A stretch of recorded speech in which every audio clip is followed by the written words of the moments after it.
If you're racing your first HYROX Doubles event soon, then this video is for you. My friend Chrissy and I recently competed in the HYROX Mixed Doubles in Birmingham in the UK and went round in a time of 1 hour 16.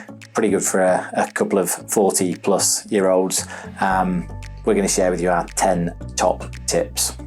So the first tip I'm actually going to combine with the second, but the first one is plan your strategy in advance, and the second is play to your strengths and help each other out with your weaknesses. So we spent a little bit of time in advance thinking about what I was good at, what she was good at, and carving up the effort accordingly.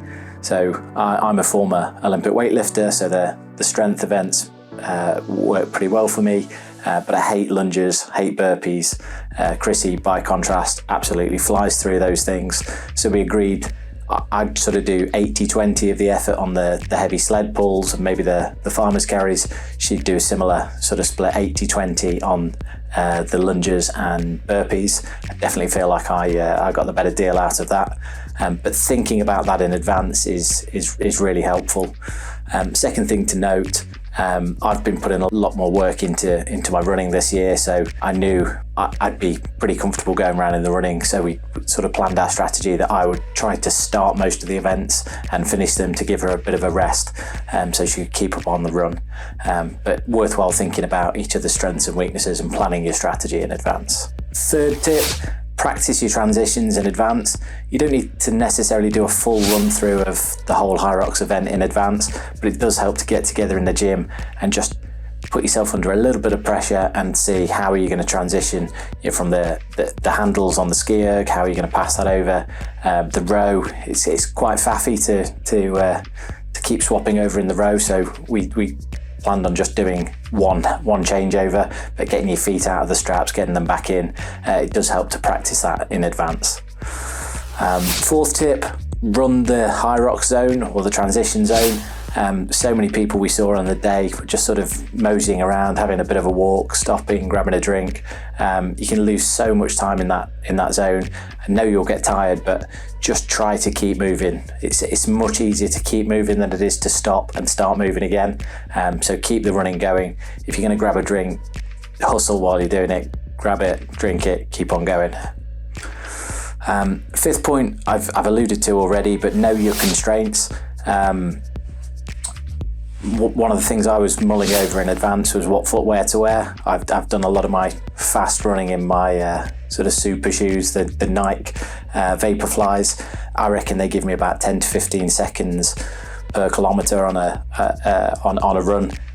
But knowing that my speed on the run wasn't going to be a constraint, I wore some more sensible shoes, sort of Nike Pegasus 40s, a bit more grip, because I knew that would give me a bit more of a boost on the sled pushes and pulls, and the grip would pay off. There was no point me having an extra 10 to 15 seconds on the runs because I knew Chrissy wouldn't be able to keep up. Which takes us on to point 6, work on your running. The HYROX event is more than 50% a running event. The guys that are flying around there in sort of 4 minutes per kilometre or faster really do chip away at the time. So you get a running plan, focus on it, make it a priority. If you can shave off 10 seconds on every one of those 8 kilometre intervals, you're knocking off a good couple of minutes. It's really hard to knock a couple of minutes off any one of the fitness stations. As well as working on your running, tip 7, get stronger. If you're doing the open event, some of those weights are pretty heavy. There were lots of people struggling on the sled pushes and the sled pulls, and also on the farmer's carries. We absolutely obliterated the farmer's carry. I think if the numbers that we've seen are correct, we actually won the farmer's carry across any division, beating Hunter, even beating the world champ himself. So we did the farmer's carry in 61 seconds. Hadn't planned to do that. We planned to sort of carve it up a little bit more, but on the day I got a little overexcited, just ran with it as far as I possibly could.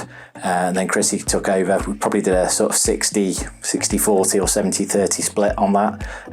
But yeah, delighted to get the fastest time within the mixed doubles, but absolutely over the moon to get the fastest time overall on the day as well.